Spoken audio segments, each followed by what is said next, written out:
Tudo bem? Aqui quem fala é o Matheus novamente para esta segunda parte dos meus jogos de PlayStation 3. Então vamos começar aqui.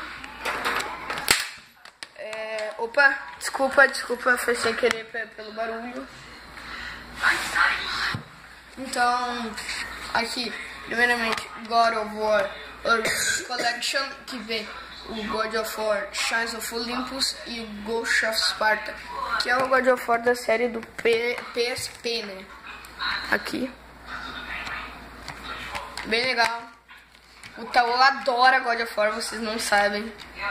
Fala aí um pouquinho, Taô. Aqui.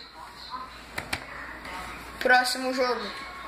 God of War Collection, que vem o primeiro God of War de todos, né? O God of War 1 e o God of War 2, né? Tudo em inglês. Tá aqui o manualzinho.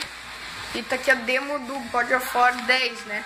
Mas tá tudo bem, né? Aqui tá o God of War Collection.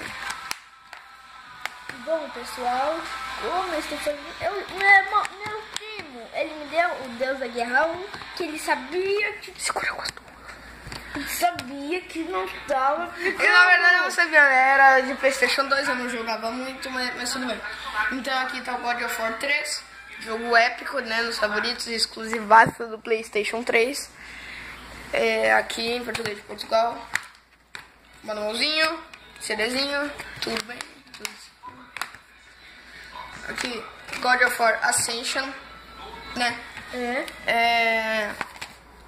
Na minha opinião, é um bom jogo. Pelo multiplayer, né? Que trouxe muito bem, né? God of War.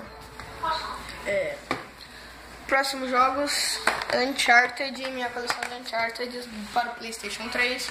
Primeiramente aqui Uncharted Drake's Fortune, que é o jogo de 2007, né? Jogo do ano, né, de 2007. Então, tá aqui. Veio em português de Portugal, tá aí a fotinha, né? Muito bom jogo. Uncharted 2, pra mim é mais épico de todos, né? Vem em todo inglês. Eu não consegui adquirir em português, nem sei se tem, mas tudo bem, é isso mesmo. Tá aqui. E aqui tem o Uncharted 3, Drake Deception, né? Esse é todo em português. Muito bom jogo também. Não foi mais épico que o 2, mas quase, né? Quase. Então vamos. Então foi isso mesmo. Ainda vai ter uma parte 3. Vocês sabem que eu não gosto de fazer vídeo muito grande assim. Sobrou quantos jogos? Sobrou apenas isso aqui. Mas no próximo vídeo a gente faz. Eu tô fazendo tudo num dia só. É só pra não deixar o vídeo tão grande assim, né? Então tudo bem. Falou!